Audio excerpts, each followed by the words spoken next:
একটা হ্যাচকা টান দিতে মেয়েটার পুরো শাড়ি খুলে নিচে পড়ে গেল। পরনে শুধু আর মাত্র 2টা কাপড়। মেয়েটা তখন কেমন 2 হাত দিয়ে মুখটা গুজে রেখেছে, আর এমন বিবস্ত্র অবস্থায় মেয়েটাকে দেখে নিজের ভিতর কামভাবটা পুরো জেগে উঠছে। তাই আস্তে আস্তে ওর সামনে গেলাম। ওর মুখ থেকে হাতটা সরাতেই দেখতে পেলাম কেমন ভয়ার্থ চোখ জোড়া দুটি পানিতে চলচল করছে। গোলাপি রঙের ঠোঁট দুটি কেমন করে কাঁপছে। মনের ভিতর তখন কামভাবটা আরো তীব্র হয়ে গেল। মুহূর্তেই ওর ঠোঁট দুটি আমার দখলে নিয়ে নিলাম। ও কেমন হাত দিয়ে বাধা দিতে গিয়ে পারল না। খাটের ওপর ওকে ধাক্কা মেরে ফেলে দিলাম। খাটের ওপর শুয়েই মেয়েটা কেমন ভয়ে কাঁপতে শুরু করলো। সেদিকে আমার কোনো ভ্রুক্ষেপ নেই, কারণ 20,000 টাকার বিনিময়ে ও আমার সাথে রাত কাটাতে এসেছে। কি ভাবছেন টাকার কথা কেন বললাম? ও আমার নিজের বউ না, আর মেয়েটাকে এক রাতের জন্য ভাড়া করে এনেছি। পতিতা, হ্যাঁ ও একটা পতিতা মেয়ে। গভীর রাতে যখন মদকে সিগারেট টানতে টানতে মাতাল অবস্থায় হাঁটতে হাঁটতে বাসায় ফিরছিলাম, ঠিক তখনই অনুভব করতে লাগলাম কেউ আমাকে পিছন থেকে ফলো করছে। পিছনে তাকাতেই দেখলাম একটা মেয়ে আমার পিছু নিচ্ছে। মহিলা ছিনতাইকারী না তো?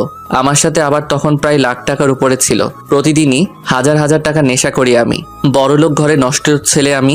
বাবা মা কেউ নাই, আছে বুক ভরা কষ্ট আর কোটি কোটি টাকা। যাই হোক, মেয়েটার দিকে মাতাল অবস্থাতেই তাকালাম। দেখলাম মেয়েটা বোরকা পরে আছে। তখন একটু অন্যরকম লাগতে শুরু করলো। এই মেয়ে, এভাবে পিছু নিচ্ছিস কেন? কিরে, কথা বলছিস না কেন? মেয়েটার এমন চুপ করে থাকার কারণে বিরক্ত নিয়ে চলে আসতে লাগলাম। একটু পরে দেখলাম মেয়েটা আবারও আমার পিছু নিচ্ছে। ওই মেয়ে, তোর সমস্যা কি বলতো? কিছু বলতে গিয়ে থেমে গেল। কি বলবি বল, নয়তো আমার পিছু ছাড়। আমাকে কিছু টাকা দিবেন? টাকা চাওয়ার কথা শুনে একটু অবাক লাগলো। তোকে টাকা দেবো কেন, আর কত টাকা দিব? জি 10,000 দিলেই হবে। তোকে এতগুলো টাকা কেন দিতে যাব? আমার কি লাভ এতে? কথাটা শুনে মেয়েটা একটা দীর্ঘশ্বাস ফেললো, আর তারপরই বলল, বিনিময়ে আপনি আমাকে সারা রাতের জন্য পাবেন। লাগবে না, তোকে টাকা দিতে পারবো না। বলেই হাঁটতে যাব, ঠিক তখনই ও আমার পায়ে পড়ে গেল আর অনেক কান্না শুরু করে দিল। প্লিজ আপনি না করবেন না, টাকাটা আমার অনেক প্রয়োজন। আর আমাকে দেখলে আপনি হয়তো না করবেন না, কারণ আমার ভেতর রূপ যৌবন সব আছে। প্লিজ আপনি না করবেন না। 10,000 টাকা না দিলে 5,000 টাকাই দিন, টাকাটা আমার অনেক দরকার, প্লিজ। তো দেখি তো তুই কেমন দেখতে। বলার পরই মেয়েটা বোরকার নিকাবটা খুলে ওর মুখটা বের করলো। মুখটা খুলতেই আমি কেমন অবাক হয়ে গেলাম। চেহারাটাতে এত পরিমাণ মায়া যে যেটা লিখে প্রকাশ করতে পারবো না। পূর্ণিমার চাঁদের চেয়েও সুন্দর। এমন একটা মেয়ে কিভাবে নিজেকে টাকার বিনিময়ে এভাবে অন্যের হাতে তুলে দিচ্ছে, ভাবতেই অবাক লাগছে। যাই হোক, মেয়েটাকে আমার হেব্বি লাইক হয়েছে। তাই 10-এর পরিবর্তে 20,000 টাকা দিব বলেই মেয়েটাকে আমার বাসায় নিয়ে গেলাম। আজ সারা রাত ভোগ করব। এমন একটা সুন্দরী মেয়েকে ভোগ করব ভাবতেই মনের ভিতর কেমন খুশিতে নাচতে লাগলো। মদের নেশার চাইতেও তখন এই মেয়েকে ভোগ করার নেশাটাই আমার বেশি জাগ্রত হলো। যাই হোক, অযথা টাইম নষ্ট করা যাবে না। এবার গল্পে আসা যাক। মেয়েটাকে খাটের উপর ফেলে দিয়েই ওর উপরে শুয়ে পড়লাম। ও বাধা দিতে গিয়েও পারল না, শুধু চোখ দুটি বন্ধ করে রেখেছে। আর ওর ঠোঁট দুটি তখন এমনভাবে কাঁপতে শুরু করলো যে যেটা লিখে প্রকাশ করতে পারবো না। ওর কাঁপা কাঁপা ঠোঁট দুটি আবারও নিজের দখলে নিয়ে নিলাম। ও আবারও কেমন করে একবার আমার দিকে অসহায় দৃষ্টিতে তাকালো, তারপর আবারও চোখ দুটি বন্ধ করে ফেললো। ওর নাকের গরম বাতাস আমার মুখের উপর পড়ছে, পাগল করে তুলছিল আমায় তখন। ওই সময় ওর ঠোঁটের উপর আরো বেশি ঝড় বইতে লাগলো। ওর পুরো শরীরটা কেমন গলাকাটা মুরগির মতো ছটফট করতে লাগলো। আর তখনই মেয়েটা নিজেকে কেমন আমার কাছ থেকে ছুটিয়ে নিল। আর তখনই ও বিছানা থেকে উঠে রুমের এক কর্নারে চলে গেল। আর তখন ওর চোখ দিয়ে কেমন অশ্রু ঝরতে লাগলো। তারপরই আমাকে কাঁপা কাঁপা কণ্ঠে মেয়েটা বলতে লাগলো, আমাকে কি একটু সময় দেওয়া যাবে? যদি আপনি দয়া করে আমাকে একটু সময় দিতেন।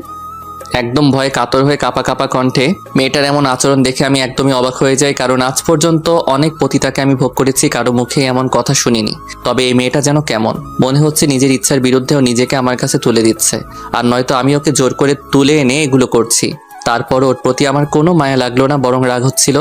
আমার খুব ভালো একটা মুহূর্ত নষ্ট করে দিল তখনই। এই পতিতা মেয়ে, এইদিকে আয়। তোদের মতো পতিতাদের এত ছাড় দেবার সময় আমার নেই। 10,000 চেয়েছিস, 20,000 নগদ দিছি। সো আমিও ওই রকমই ভাবে কাজ চালাবো। এইদিকে তাড়াতাড়ি আয়, শালীর পতিতা কোথাকার। যতবারই মেয়েটাকে পতিতা বলেছি ততবারই মেয়েটা কেমন শিউরে উঠেছে। মনে হচ্ছে মেয়েটা প্রত্যেকবারই পতিতা নামক শব্দটা শুনে শক্ট খাচ্ছে। মেয়েটা গুটি গুটি পায়ে আস্তে আস্তে আবারও আমার দিকেই আসছে। আর তখন ওর শরীরটা কেমন কাঁপতেই লাগলো। সুন্দর মুখখানা একদমই লাল বর্ণ ধারণ করছে, চোখের কাজল একদমই লেপটে গেছে। আস্তে আস্তে ও বিছানায় শুয়ে পড়ল আর বলতে লাগলো, আপনি আপনার কাজ শুরু করে দেন, এমনিতেই আপনার অনেক টাইম আমি নষ্ট করে দিছি। বলেই মেয়েটা কেমন অসহায় চোখে আমার দিকে তাকিয়ে আছে। সেদিকে আমার কোনো ভ্রুক্ষেপই নেই। আমার দরকার মেয়েটার শরীর। এত সুন্দরী একটা মেয়েকে কোনোভাবেই হাতছাড়া করা যাবে না। আমাকে ওকে ভোগ করতেই হবে। সুন্দরী মেয়েদের অহংকার অনেক বেশি, তাই তাদেরকে সুযোগ পেলে আমি কখনোই ছাড় দেই না। আর এর একটা কারণও আছে। যাই হোক, আমি সময় নষ্ট করব না।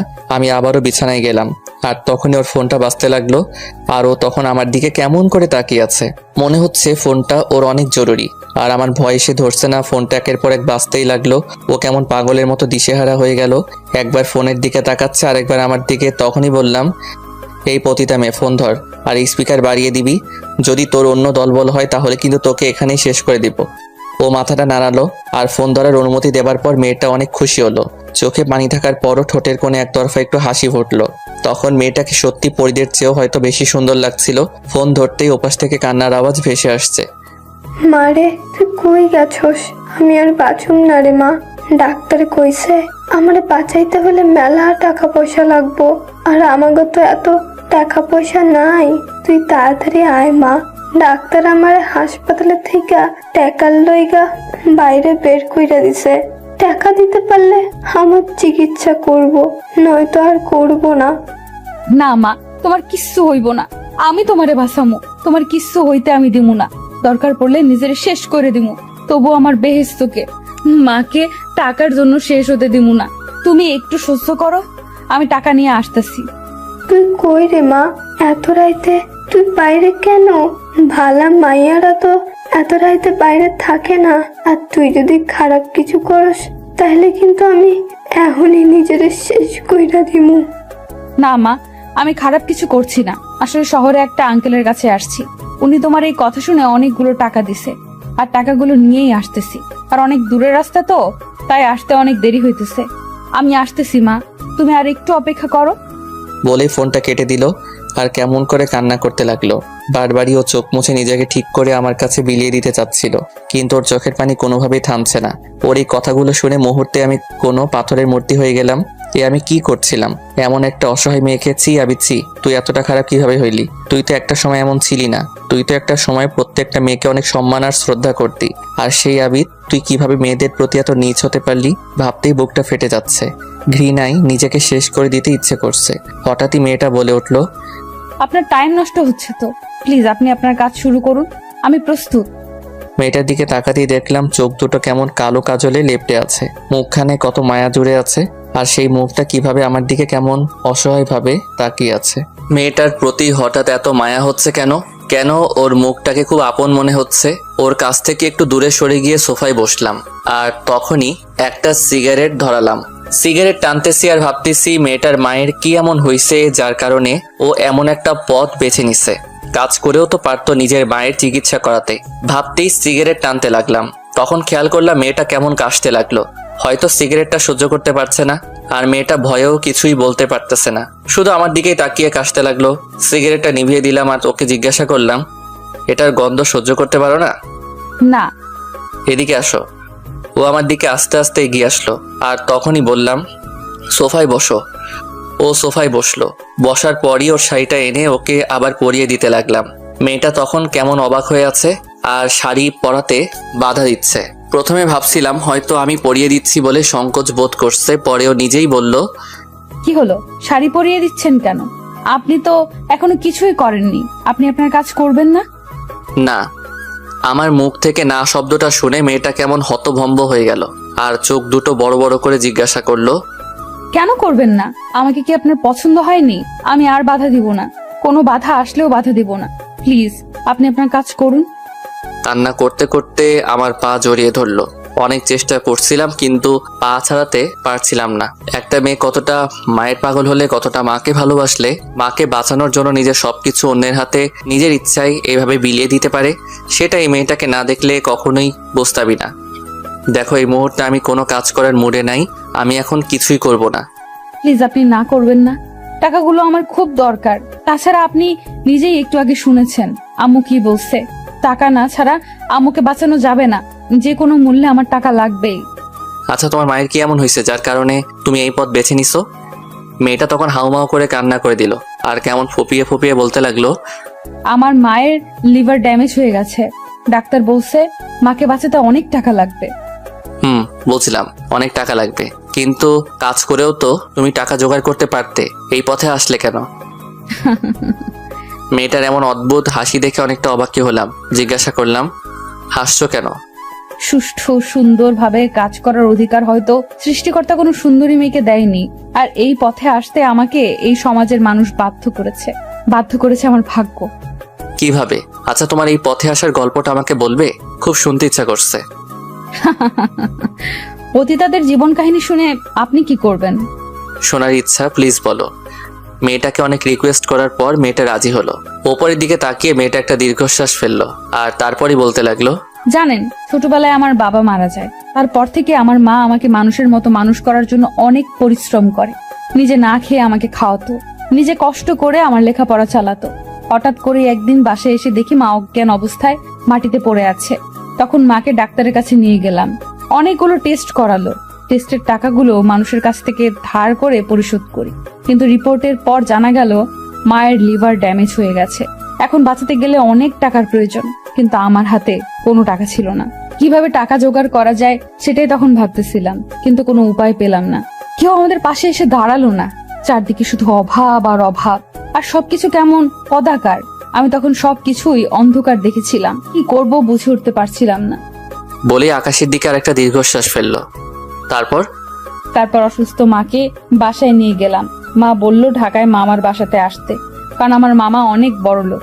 হয়তো বোনের অসুস্থতার জন্য উনি আমাদের হেল্প করবে। মায়ের কথা মতোই সেদিন প্রথম এই ঢাকা শহরে আসলাম। মামার বাসায় যেতেই মামা অনেক খুশি হয়, কিন্তু টাকার কথা বলতেই মুখটা কেমন অন্ধকার করে ফেলে। মুখটা অন্ধকার করেই বলল আমাকে কিছুদিন থাকতে, উনি একটা ব্যবস্থা করবে।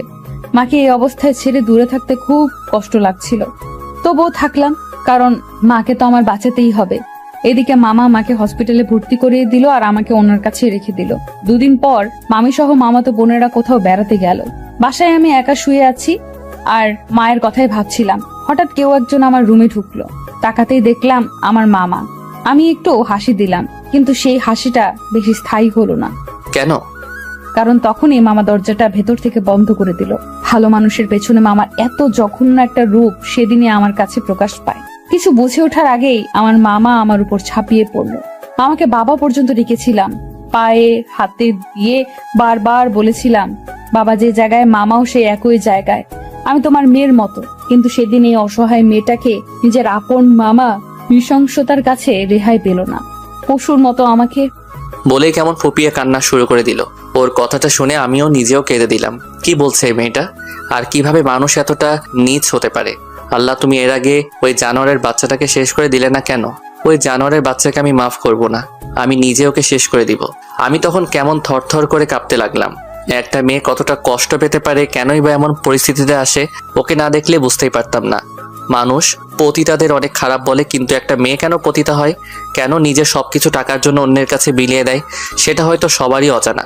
আর এগুলো ভাবতেই তখন শুধু চোখ দিয়ে টপ টপ করে পানি বের হচ্ছে।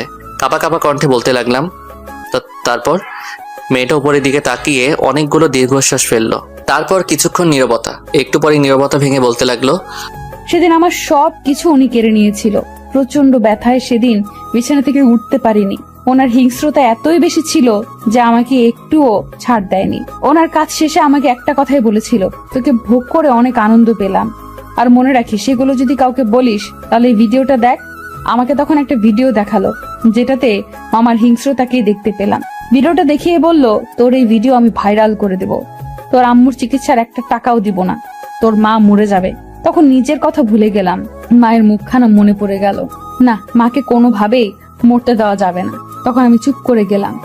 এরপর থেকে মামা সহ তার অনেক বন্ধু মিলে প্রতিদিন আমাকে হাত পা বেঁধে জোর করে ধর্ষণ করত, আর আমাকে দিয়ে মামা ব্যবসা শুরু করে দিল। আর তারপর একটা সময় মামা আর মায়ের চিকিৎসার জন্য আগের মতো টাকা দেয় না। মায়ের অবস্থাও দিন দিন খারাপ হতে লাগলো। আমাকে কিছু বললেই আমাকে পতিতা বলে মারধর করত। যখন দেখলাম মায়ের আর চিকিৎসা চলছে না, তখনই ওখান থেকে পালিয়ে বের হয়ে গেলাম, আর বের হয়ে আপনার কাছে। কথাগুলো বলেই মেয়েটা থরথর করে কাঁপতে লাগলো আর প্রচন্ড কান্না করতে লাগলো। আমি তখন নিজেও নিজেকে শান্ত করতে পারছিলাম না। আর এই মেয়েটি কিভাবে নিজেকে শান্ত করবে? জীবনে অনেক পতিতার সাথে রাত কাটিয়েছি, কিন্তু কোনোদিন কারো এই পতিতা হবার গল্প শুনিনি, শুধু ভোগ করে চলে এসেছি। জানতেও চাইনি তাদের এই পতিতা হবার কারণ। আর আজ যখন কোনো মেয়ের মুখে তার জীবন কাহিনী শুনলাম, নিজের বুকটাই তখন তাদের জন্য কষ্টে ফেটে যাচ্ছে। না, এই মেয়েটা অনেক কষ্ট করেছে, আর করতে দিব না। ওর কষ্টের জীবন আমি এখানেই শেষ করে দিব। কষ্ট ওর এখানেই শেষ। এবার ওর মুখে একটু হাসি দেখতে চাই।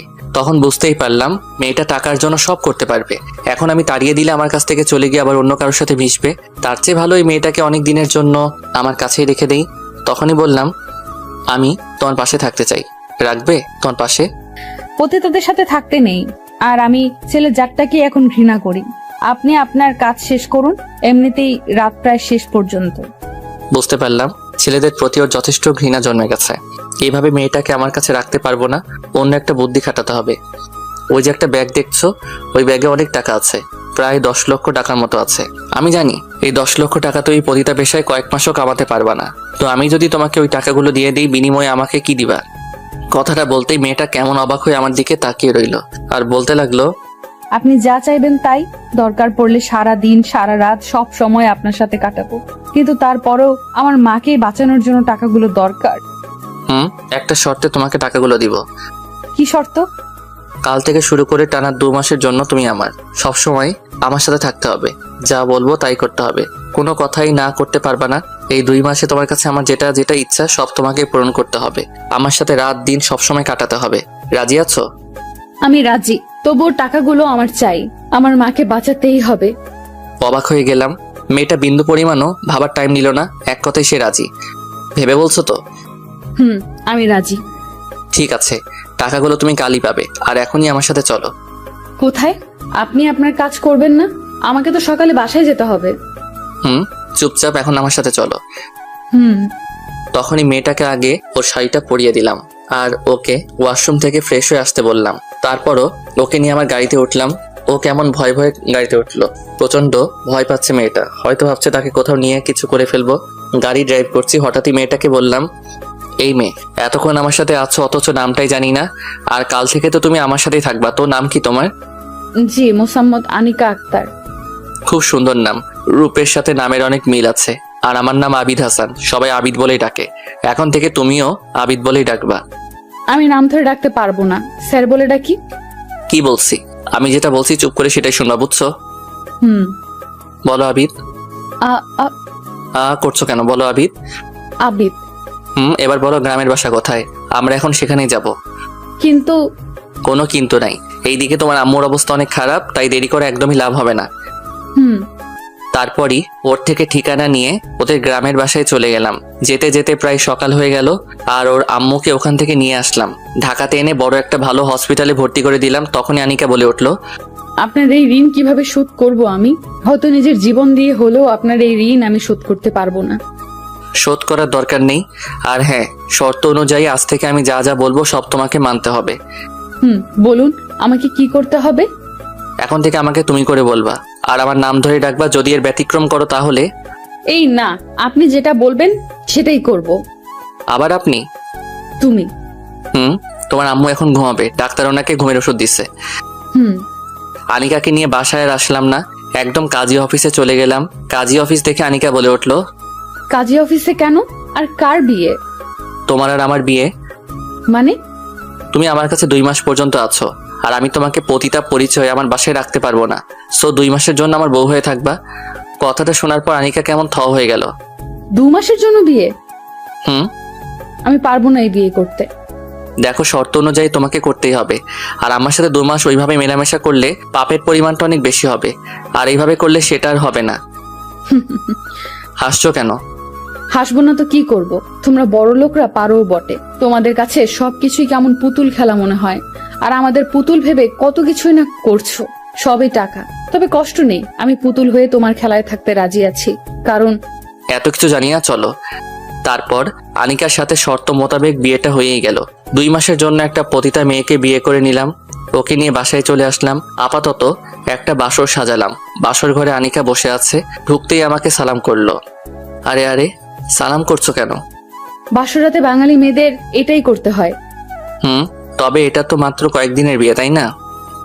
তবে একটা কথা মনে রাখবে, বাঙালি মেয়েদের বিয়ে বিয়েই, সেটা শর্তের কয়েকদিনের জন্যই হোক বা সারা জীবনের জন্য। তারপরে আনিকাকে বিছানায় উঠালাম আর জিজ্ঞাসা করলাম, একটা সত্যি কথা বলবে? হুম। আচ্ছা, বাসরাতে তোমার কি কি ইচ্ছা ছিল? হাসছো কেন? আপনি আমাকে ভোগ করবেন তো করেন, এত নাটকের কি দরকার? একদম চুপ করে থাকবা। আমি যেটা বলছি সেটা বলো।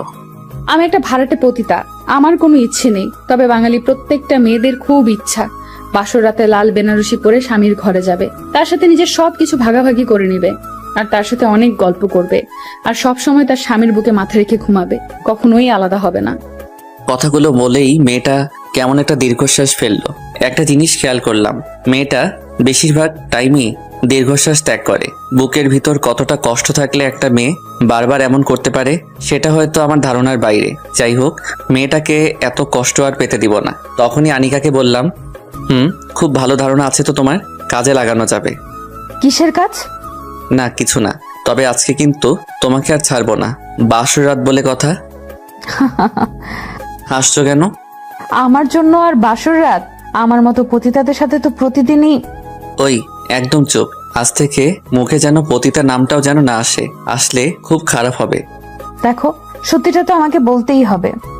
বলো, কিন্তু আপাতত তুমি আমার বউ, সো আমার বউয়ের মতোই তোমাকে থাকতে হবে।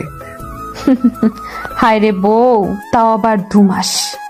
ওর কথাটা শুনে একটু অবাকই হলাম। তারপরে ওকে বললাম, 2 মাস হোক আর 2 দিন হোক, এখন তো তুমি আমার বউ, আর এই 2 মাস তোমাকে আমার স্ত্রীর পরিচয় থাকতে হবে। বলতেই মেয়েটা কেমন অবাক দৃষ্টিতে আমার দিকে তাকিয়ে আছে। তারপর ওকে খাট থেকে নিচে নামালাম আর হাত ধরে টানতে টানতে বাইরে নিয়ে যেতে লাগলাম। ও শুধু অবাক হয়ে আমার দিকে তাকিয়ে আছে আর হঠাৎই বলে উঠলো, আমাকে কি কোথাও নিয়ে যাচ্ছ? আমার সাথেই চলো। কোথায়? আমার সাথে গেলেই বুঝতে পারবা। তারপরে মেয়েটাকে ছাদে নিয়ে গেলাম। অনেক রাত দেখে মেয়েটা একটু ভয় পেয়ে গেল, কিন্তু ছাদে উঠতেই, ওয়াও, কি সুন্দর ফুলের বাগান, আর আকাশে কত সুন্দর চাঁদ উঠেছে। বলে মেয়েটা আমার হাত থেকে ছুটে ছাদের উপর কেমন নিজেকে মুক্ত পাখির মতো মেলে ধরলো। ও একবার ফুলগুলোকে ধরছে আর একবার চাঁদের দিকে তাকিয়ে মিটিমিটি হাসছে। রাতে চাঁদের আলোতে গোলাপ ফুলগুলোর সৌন্দর্য আনিকার সৌন্দর্যের কাছেও হার মানছে। চাঁদের আলোতে মেয়েটাকে কেমন অপূর্ব সুন্দর লাগছে। সত্যি তখন আমি অনেক খুশি হয়ে গেলাম, কারণ মেয়েটা আজ খুব খুশি। তখন আকাশের দিকে তাকিয়ে আল্লাহকে মনে মনে একটা ডাক দিয়ে বললাম, আল্লাহ, এই মেয়েটাকে যেন সবসময় এমন হাসি খুশি রাখতে পারি, আর কখনোই যেন ওকে কষ্ট না দেই। বলেই মেয়েটার দিকে তাকালাম। ঠিক তখনই দেখলাম মেয়েটা এক জায়গায় কেমন জড়সড় হয়ে কান্না করতে লাগলো। হঠাৎ করে ওর এমন আচরণ দেখে ভয় পেয়ে গেলাম, আর ও তখন আমার সামনে এসেই বলতে লাগলো, প্লিজ আমাকে এখান থেকে নিয়ে যাও, আমার সহ্য হচ্ছে না। হঠাৎই ওর মুখে এমন কথা শুনে আরো বেশি অবাক হয়ে গেলাম। একটু আগে যে মেয়েটা অনেক হাসি খুশি ছিল, আর মুহূর্তেই ওর কি হয়ে গেল?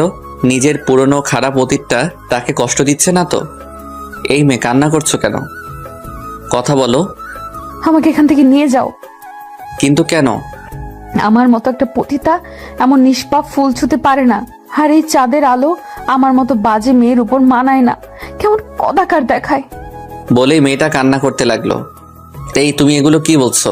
একদম উল্টাপাল্টা বলবে না, এখন থেকে তুমি আমার বউ।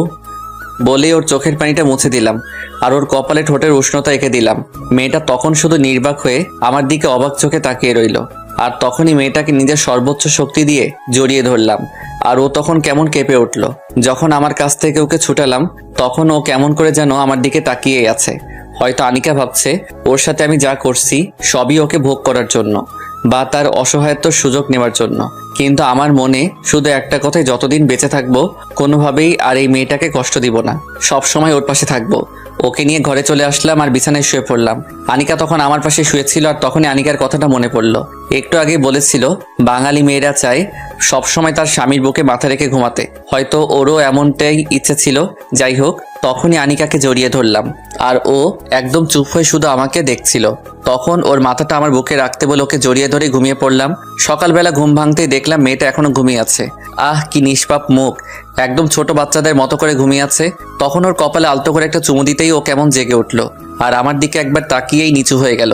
তারপর দুজনে ঘুম থেকে উঠলাম, ফ্রেশ হয়ে খেয়ে দুজনেই হাসপাতালে আনিকার আম্মুর কাছে চলে গেলাম। ওর আম্মু তখন ঘুমাচ্ছিল, ওকে হসপিটালে রেখেই চলে আসলাম। আর আসার আগে ওকে বলে এসেছি কোনো কারণেই যেন বাইরে বের না হয়, সবসময় আম্মুর পাশে যেন থাকে, আর কোনো কিছু লাগলে আমাকে যেন ফোন দেয়। মেয়েটা শুধু মাথা নাড়ছিল। আমি অফিসে চলে গেলাম। আজ অনেক দিন পর অফিস যাচ্ছি। সবাই আমাকে দেখে আজ একটু বেশিই অবাক, কারণ অনেক দিন অফিসে যাই না। যাই হোক, আনিকাকে নিজের লাইফে জড়ানোর সাথে সাথেই ভাবলাম নিজেকেও ঠিক করে ফেলি, ভালো হয়ে যাই, আর ওকে নিয়ে সুখেই থাকি। 15 দিন পর আনিকার আম্মু এখন অনেকটাই সুস্থ, কিন্তু আরও কিছুদিন হসপিটালে থাকতে হবে আর একটা অপারেশন করতে হবে। ওই অপারেশনের ওপরে নির্ভর করবে ওর আম্মু বেঁচে থাকবে নাকি পৃথিবী থেকে বিদায় নিবে। তবে ডাক্তার যতটা আমাকে বলেছে বেঁচে যাবার সম্ভাবনাই বেশি। আর এই কথাগুলো আনিকা জানে না। সে জানে ওর আম্মু সুস্থ আছে আর খুব শীঘ্রই আবার আগের মতো হয়ে যাবে। আনিকা আমার লাইফে আসার পর আমি অনেক পাল্টে গেলাম। আমার অফিস সবকিছু এখন নিয়মিত চলে। তবে এখনো আমার একটা ভালো কাজ বাকি আছে, সেটা হলো আনিকার মামা ওই জানোয়ারের বাচ্চাটাকে শেষ করে দেওয়া। এখন প্রতিদিনই আনিকা আমার বুকে মাথা রেখে ঘুমায়, খুব শান্তি লাগে মনে। সবকিছুর ভিতরে আনিকা কেমন অস্বস্তি ফিল করতো। এই তো সেদিন রাতের বেলা। আনিকা, তুমি কি কাল আমার সাথে আমার অফিসে যাবে? কেন? না, বলছিলাম কি, আমার সাথে একটু ঘোরাঘুরি করলে হয়তো তোমার ভালো লাগতে পারে। ভালো ভালো বলতে আমার জীবনে কিছুই নেই, সবই অন্ধকার। তবে আমার জন্য তোমাকে চিন্তা না করলেও চলবে। তুমি নিজের জন্য চিন্তা করো। ওর এমন কথা শুনে একটু হতাশ হলাম। তারপর আবারও বললাম, চলোই না, একটু তোমার ভালো লাগতে পারে। পরের দিন সকালে আনিকাকে নিয়ে অফিসে গেলাম। সবাই কেমন আমাদের দিকে হা করে তাকিয়ে আছে। আমার সব ফ্রেন্ডদের সাথে ওর পরিচয় করিয়ে দিলাম আর সবাই আমাদেরকে স্বাগত জানালো। ঠিক তখনই আমার অফিসের ম্যানেজার আমার ওখানে আসলো। উনি আসার পরে আনিকা কেমন অস্থির হয়ে যাচ্ছিল, বারবার নিজেকে আড়াল করতে যাচ্ছিল। ঠিক তখনই ম্যানেজার বলে উঠলো, স্যার, এই বেশ্যাটাকে আর এখানে কেন? সবার সামনে কথাটা বলতে আনিকা কেমন ভয়ে কাঁপতে লাগলো আর আমার মুখের দিকে তাকিয়ে থরথর করে কাঁপতে লাগলো। সবাই তখন কেমন করে যেন আনিকার দিকে তাকিয়ে রইলো। আনিকার চোখ বেয়ে বেয়ে গাল দিয়ে পানি বের হচ্ছিল। ওর চোখে পানি দেখে নিজেকে ঠিক রাখতে পারলাম না। ম্যানেজার সাহেব, ভদ্রভাবে কথা বলুন। এভাবে কথা বলার অধিকার আপনাকে কে দিয়েছে? স্যার, যেটা সত্যি সেটা তো আমাকে বলতেই হবে। এই মেয়ে একটা পতিতা, চরিত্রহীনা, আর ওর সাথে আপনি কত টাকা দিয়ে ভাড়া করেছেন? মালটা কিন্তু। কি বললি কুত্তার বাচ্চা? বলি সবার সামনে ম্যানেজার মারা শুরু করে দিলাম। সবাই তখন আমাকে থামাতে চেষ্টা করলো, কিন্তু পারছিল না। এক পর্যায়ে সবাই ওরা ম্যানেজারকে বাইরে বের করে দিল। আমার মাথায় তখন রক্ত উঠে পড়েছিল। ঠিক সেই মুহূর্তে আনিকাকে এভাবে কষ্ট দেবার কারণেও খুব কষ্ট লাগছিল। মেয়েটা আসতে রাজি ছিল না, আর আমার কথায়ও এসে সবার সামনে এভাবে সেই নিজের দোষে আজ আবারও কষ্ট পেল।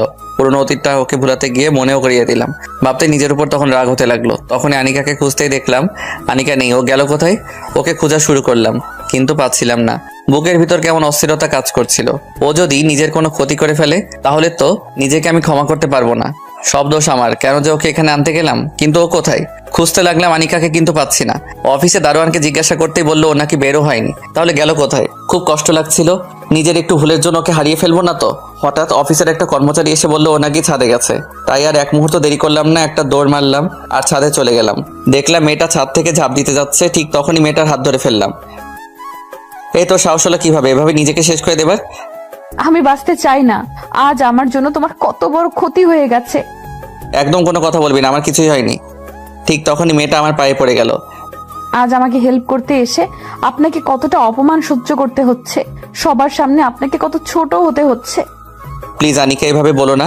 শব্দ আমার। আমি তোমাকে না আনলে হয়তো তোমাকে এই অপমান সহ্য করতে হতো না। তুমি আমাকে মাফ করে দাও আমার জন্যই। এই, তুমি এগুলো কি বলছো? আমার কোনো সমস্যা হয়নি। আমি তো পতিতা, তাই না? আর পতিতাদের এগুলো শুনে কোনো সমস্যা হয় না। তবে তোমার। বলে আবার কান্না শুরু করে দিল। দেখো, একদম কান্না করবা না। আর মরতে যাচ্ছ কেন? তুমি যদি মরে যাও তোমার মাকে কে বাঁচাবে? মায়ের জন্যই তো বেঁচে আছি, কিন্তু আমি যা নিতে পারছি না।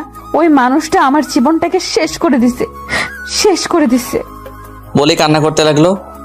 কোন মানুষটা? না, কিছু না। কোন মানুষ আমাকে বলো। না, কেউ না। বলো বলছি। আর ওই ম্যানেজার তোমাকে কিভাবে চিনে? কান্না করতেই লাগলো। বলো বলছি, ও তোমাকে কিভাবে চিনলো? ও আমাকে চেনে, কারণ ওই আমার মামা। কথাটা শুনে মাথাটা নষ্ট হয়ে গেল।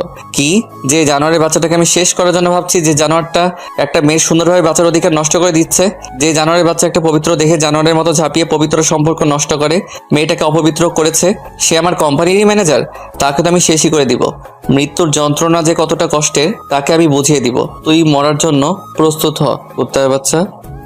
আমাকে এই অন্ধকারে তুলে আনার কারণ কি? আর আপনি কে? তোর জম। আপনি সামনে আসুন আর আমাকে প্লিজ ছেড়ে দিন। আমাকে কেন তুলে এনেছেন? কেউ লাইটটা অন করো। ঠিক তখনই লাইট অন হয়ে গেল। আর লাইট অন হতে উনি বলে উঠলো, স্যার, আপনি? ম্যানেজার সাহেব কেমন আছেন? খুব খুব ভালো। আচ্ছা ম্যানেজার সাহেব, এভাবে ঘামছেন কেন? আমাকে লোক দিয়ে কেন উঠিয়ে এনেছেন? শুধুমাত্র কিছু হিসাব নিকাশের জন্য। ওইগুলো তো অফিসে মেটাতে পারতেন, আর আমি সব হিসাব তো আপনাকে দিয়ে দিয়েছি। ম্যানেজার সাহেব, অফিসের হিসাব অফিসে দিচ্ছেন, কিন্তু জীবনের হিসাব একটু মিলিয়ে নিব না? মানে কি স্যার? আচ্ছা ম্যানেজার সাহেব, আপনাকে কিছু প্রশ্ন করব। করেন, তবে কি প্রশ্ন? বেশি কিছু না। আচ্ছা ম্যানেজার সাহেব, আপনার ছেলে মেয়ে কয়জন? কেন? যেটা বলছি উত্তর দেন। এক মেয়ে আছে। খুব ভালো। আরেকটা প্রশ্ন, কি? আপনি কি আপনার মেয়েকে রেপ করতে পারবেন? স্যার, মুখ সামলিয়ে কথা বলুন, নয়তো। নয়তো কি? একদম চুপ করে থাকবি জানোয়ারের বাচ্চা, নয়তো এখনই একদম উপরে পাঠিয়ে দিব। আপনি এমন করছেন কেন স্যার? নিজের মেয়েকে রেপ করতে পারবি না, তাহলে কেন নিজের ভাগ্নিকে এই কাজ করলি? সেও তো তোর নিজের মেয়ের মতোই ছিল। আমি কিছু করিনি, আমাকে ছেড়ে দিন, আমি কিছু করিনি। আনিকা, এদিকে আসো। বলতে আনিকা আস্তে আস্তে হাঁটতে হাঁটতে সামনে এসে উপস্থিত। আনিকা, ওকে শেষ করে দাও, এই নাও পিস্তল। না, ওকে আমি এটা দিয়ে গুলি করে মারবো না, ওকে আমি দা দিয়ে কুপিয়ে কুপিয়ে মারবো। না মা, আমাকে ছেড়ে দে মা, তুই তো আমার মেয়ের মতো, আমি না তোর মামা, আমাকে মারিস না। ঠিক তখনই আনিকা দা দিয়ে প্রথম আঘাতটা ওর ডান হাতে করলো আর বলল, এই হাত দিয়ে সেদিন আমার গায়ে প্রথম টাচ করেছিস। মা, তুই আমার মা, তুই আমার মেয়ে, আমাকে মারিস না, আমি তোর মামা, আমাকে মারিস না মা। মা, ও মা, আমাকে মারিস না তুই। মা বলছিস? ছি, ওয়াক, থু, তোর মুখে থুতু। কোথায় ছিল তোর মা যেদিন জানোয়ারের মতো একটা অসহায় মেয়ের উপর ঝাঁপিয়ে পড়েছিলি? তুই মাফ পাওয়ার যোগ্য না, যে নিজের ভাগ্নিকে। বলি আরো একটা আঘাত। তারপর আনিকা কেমন পাগলের মতো একের পর এক আঘাত করতেই লাগলো। হয়তো সেদিনের কষ্টের ঝাল আজ খুব ভালোভাবেই নিচ্ছে। মুহূর্তেই ওর মামা শেষ। তারপর আনিকা তখনও উন্মাদের মতোই আঘাত করতেই লাগলো। আর ওই পাপীকে ওখানেই শেষ করে দিলাম। এমন পাপীর কোনো মাফ নেই। সমাজে যারা এমন কাজ করে তারা কুকুরের চেয়েও নিকৃষ্ট। আর এত নিকৃষ্টদের সমাজে বাঁচার অধিকার নেই। ওদের মতো মানুষদের জন্যই সমাজে সৃষ্টি হয় হাজারো পতিতা, ধ্বংস হয়ে যায় হাজারো মেয়ের স্বপ্ন। বেছে নিতে হয় পতিতা বৃত্তিকে, নয়তো আত্মহত্যা করে চলে যেতে হয় পরপারে। আনিকাকে নিয়ে বাসায় চলে আসলাম আর দুজনেই ফ্রেশ হয়ে খাওয়া দাওয়া করলাম। খুব ক্লান্ত, তাই শুয়ে পড়লাম। ঠিক তখনই আনিকাও আমার পাশে শুয়ে পড়লো। আনিকাকে একটা টান দিয়ে বুকের উপরে তুলে নিলাম। ও তখন একদম চুপ করে আছে। এই মেয়ে, বালিশে শুয়েছিলে কেন? তোমাকে বলছি না সবসময় আমার বুকের উপর মাথা রেখে ঘুমাবে? হাসছো কেন? হাসবো না তো কি করব? দুদিন পর তো এমনিতেই বালিশে ঘুমাতে হবে, তাই না? আর তো মাত্র 26টা দিন বাকি আছে, তাই না? এরপরে তো তোমার 2 মাস শেষ। তবে যাই হোক, তোমার প্রতি চিরকৃতজ্ঞ থাকবো। ওর মুখে কথাগুলো শুনে খুবই অবাক লাগছিল, কারণ দিনগুলো আনিকা যে এত ভালোভাবে হিসাব রাখবে বুঝতেই পারিনি। সময় যেতে যেতে যে এতগুলো দিন চলে গেছে সেটাও বুঝতেই পারিনি। কিন্তু ও কি বুঝতেছে না আমি ওকে এখন ভালোবাসি বলেই ওর পাশে আছি? কি হলো আবিদ সাহেব, চুপ কেন? না, এমনিতেই। আচ্ছা, তোমাকে একটা কথা বলবো। বলো।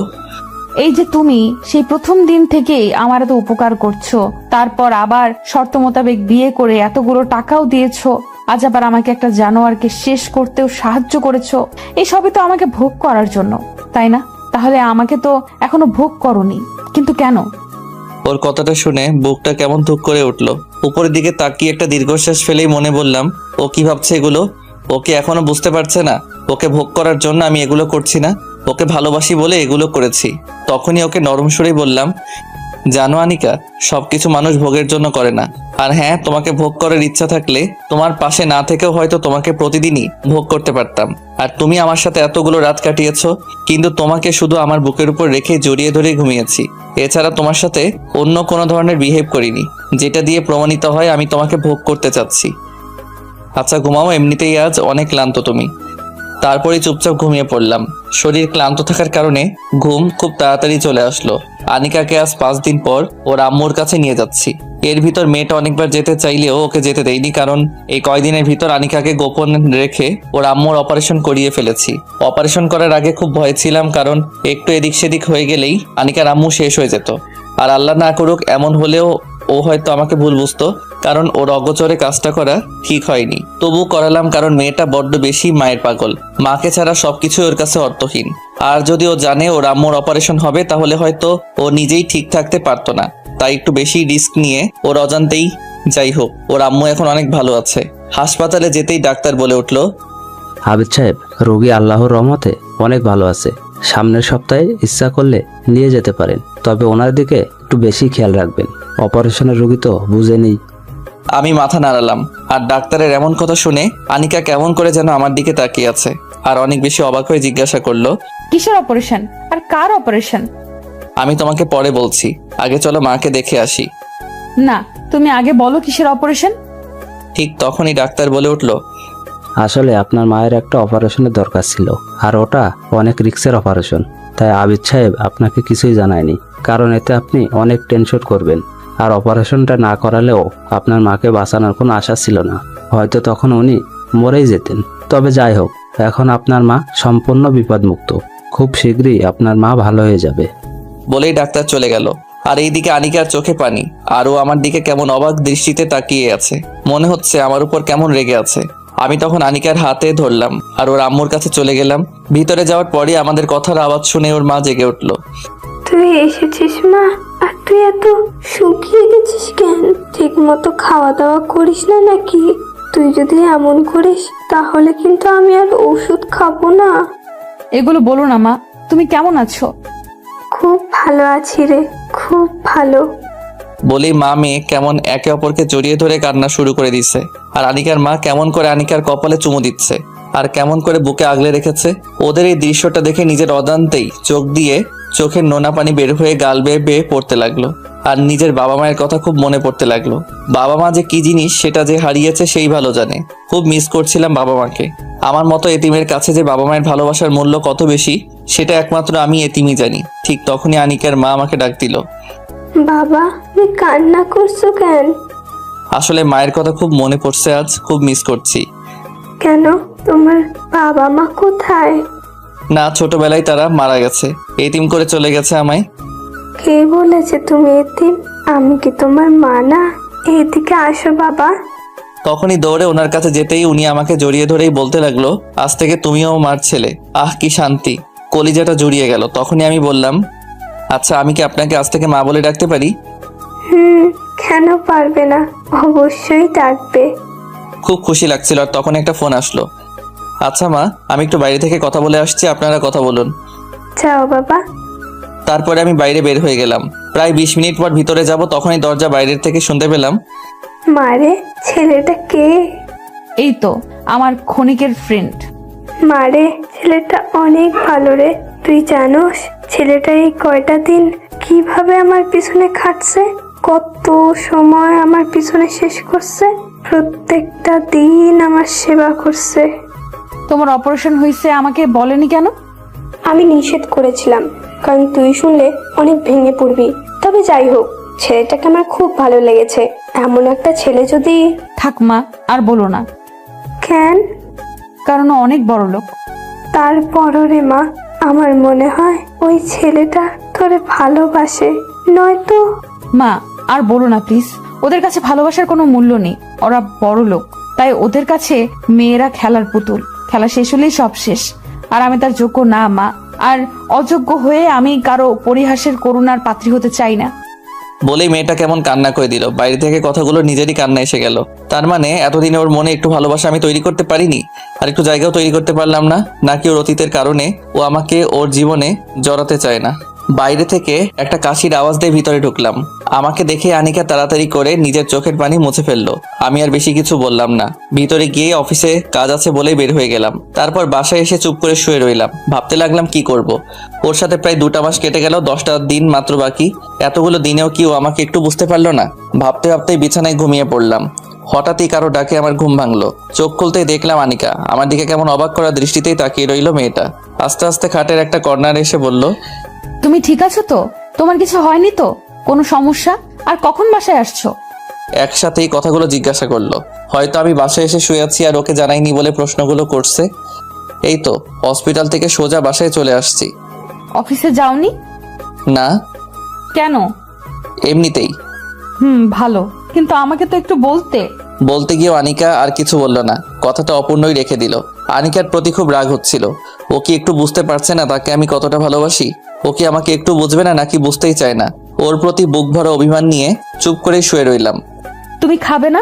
না খেয়ে শুয়ে থাকবা? তোমার খেতে ইচ্ছে করলে তুমি খেয়ে তারপর ঘুমিয়ে পড়ো, আমাকে আর ডাকবে না। তুমি খাবে না আর আমি ডাকবো না কেন? ওই ডাকবে না তো ডাকবে না, আর একটা যদি ডাক দাও তাহলে। তোমাকে আর বলতে হবে না। আর আমি এভাবে বলার কারণে লজ্জিত। আসলে নিজের অবস্থানের কথাটা ভুলেই গেছি। আর তো মাত্র 10 দিন, তারপরে তো চলে যাব।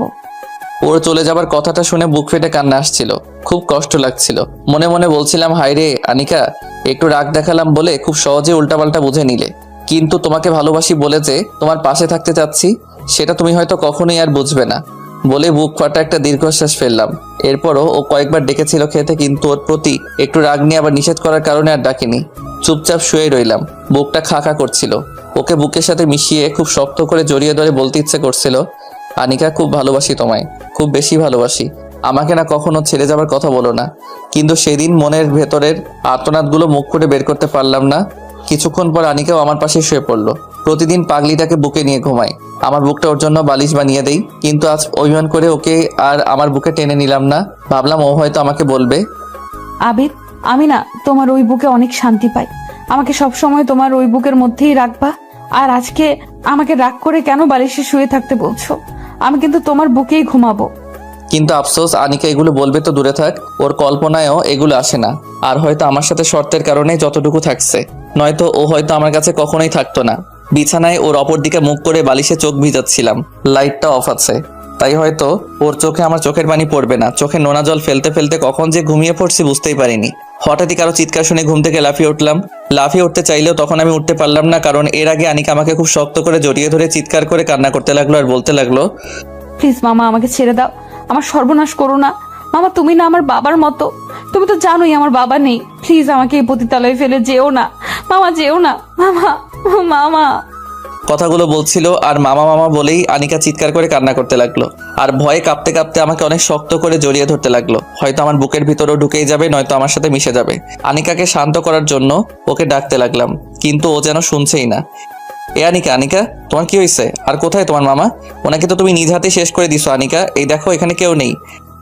আনিকা, এই আনিকা, এই দেখো আমি আছি তো, কেউ তোমাকে কিচ্ছু করতে পারবে না। একবার মার দিকে দেখো।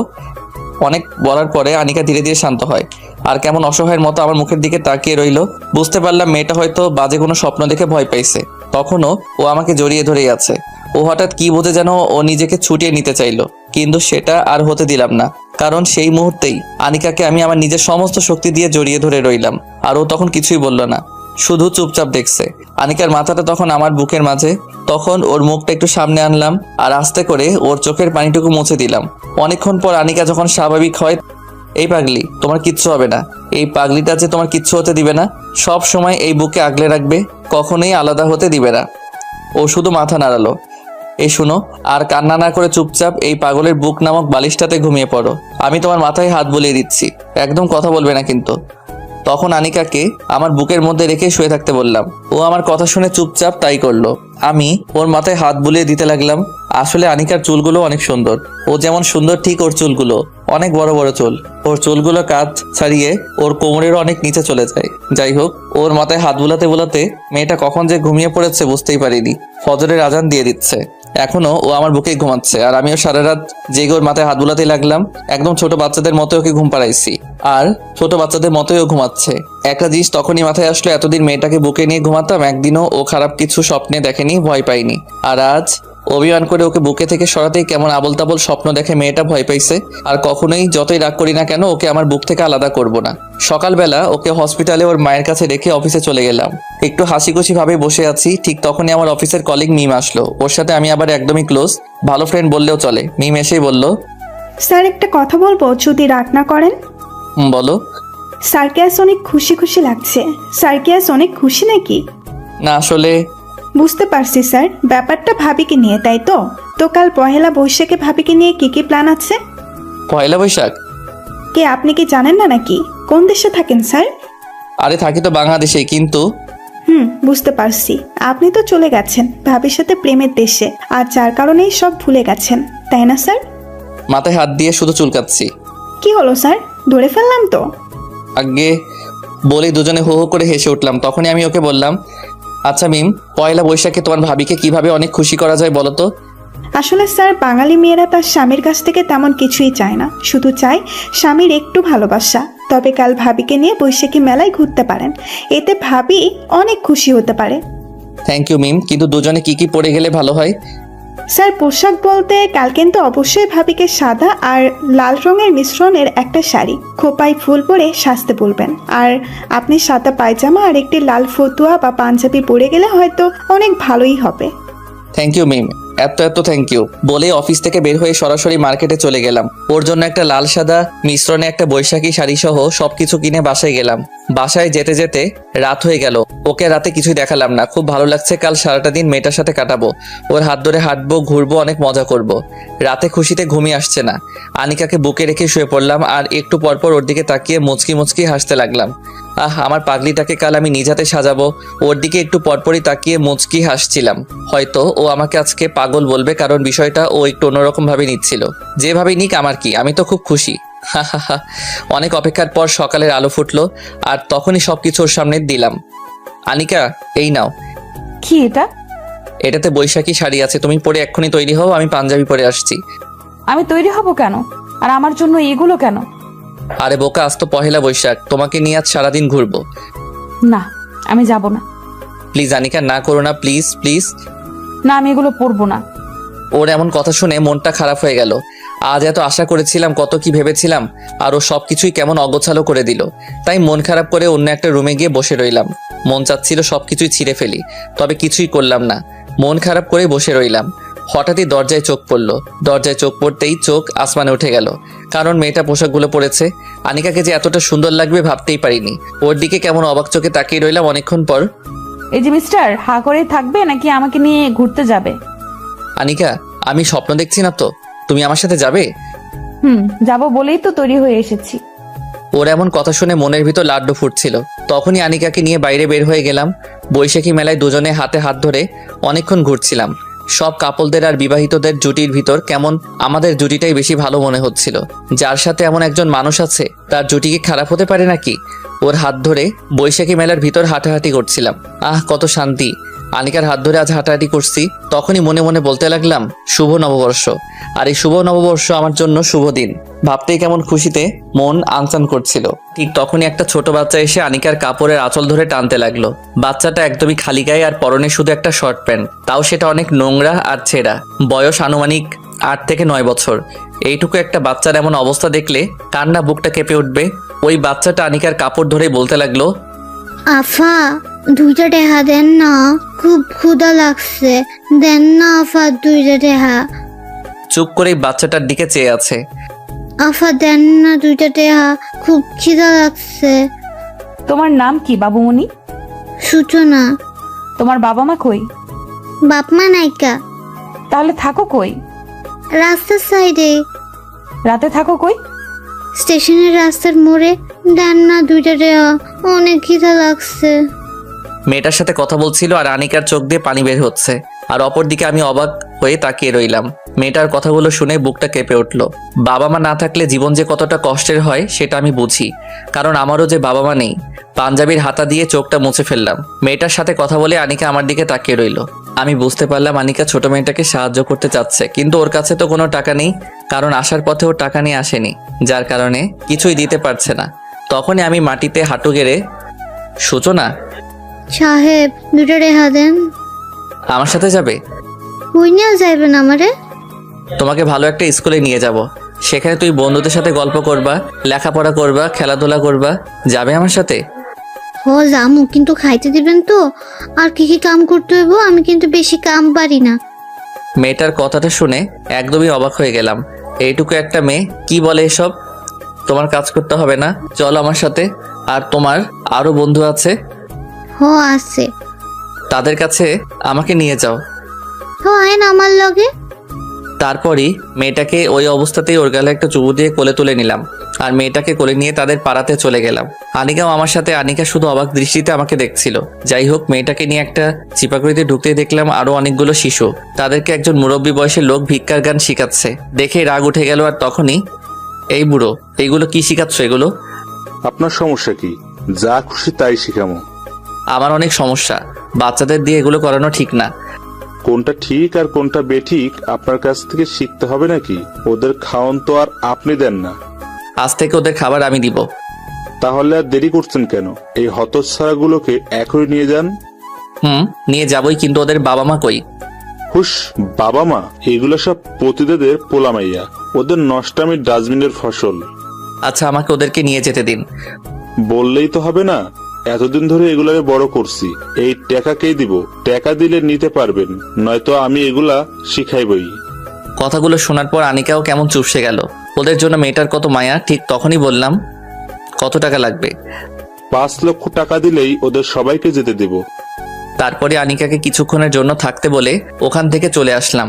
আর প্রায় 30 মিনিট পরে ওখানে টাকা নিয়ে ওখানে গেলাম আর ওদেরকে নিয়ে আসলাম। তারপর সবাইকে একটা এতিমখানায় নিয়ে যেতেই কয়েক শত ছোট শিশু আমার দিকে দৌড়ে আসলো।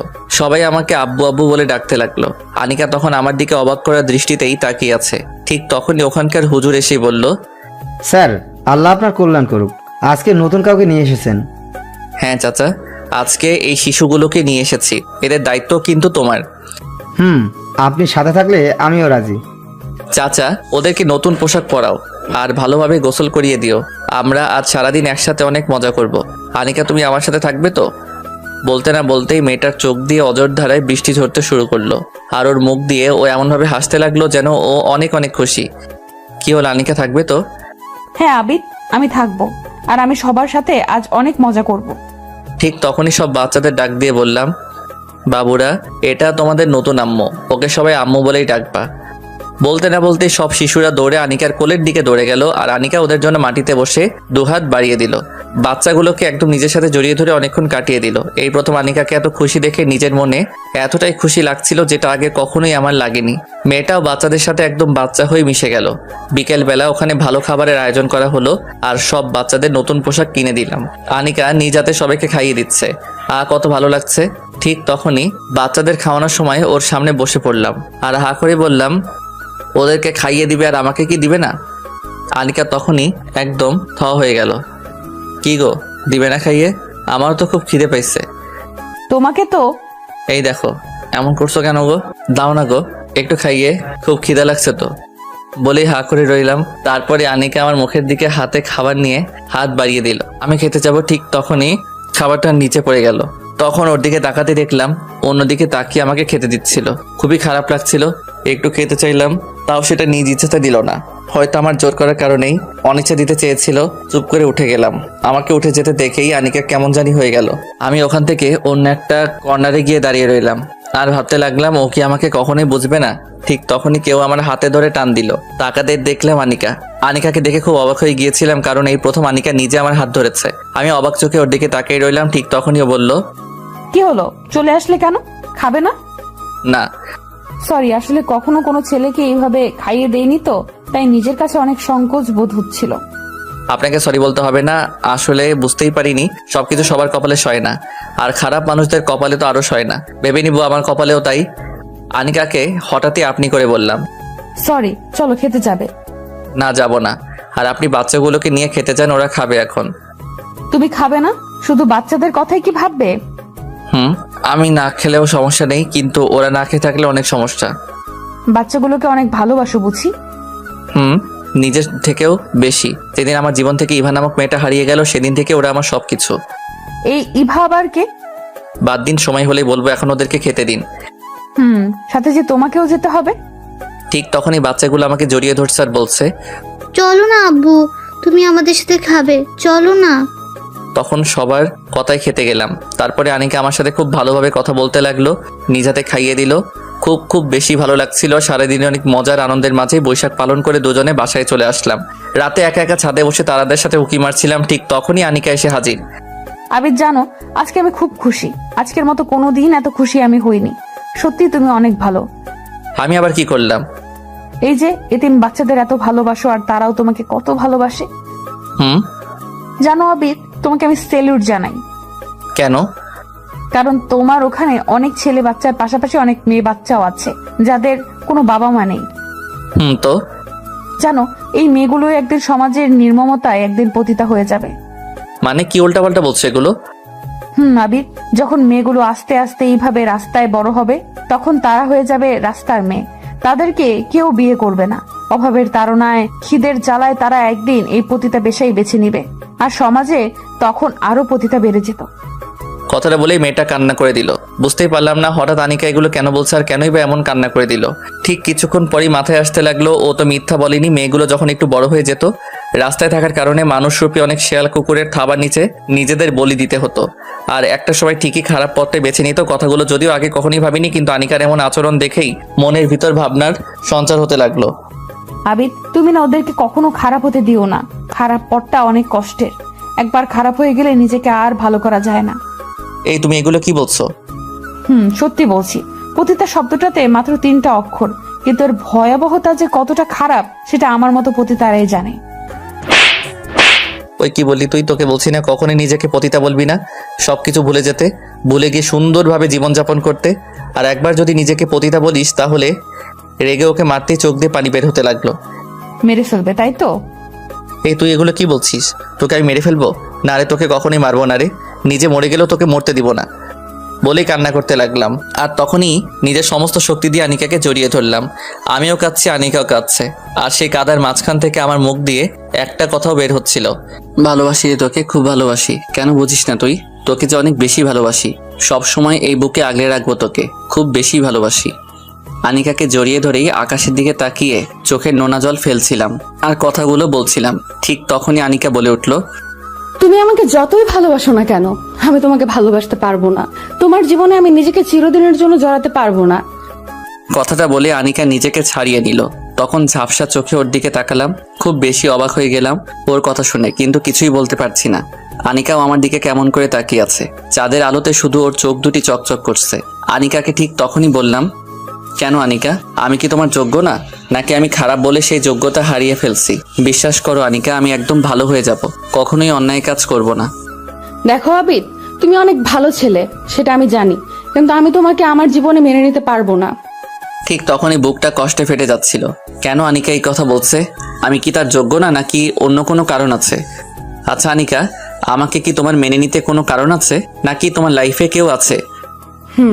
আছে। কথাটা শুনে বুকটা ফেটে গেল। বুকের গহীনে ঝড় শুরু হয়ে গেল। ভাবতেই অবাক লাগে, এই পৃথিবীতে আমি কত অসহায়। আনিকা ঠিক আছে, তাহলে আমি আর তোমাকে এই বিষয় নিয়ে কখনোই আর জোর করব না।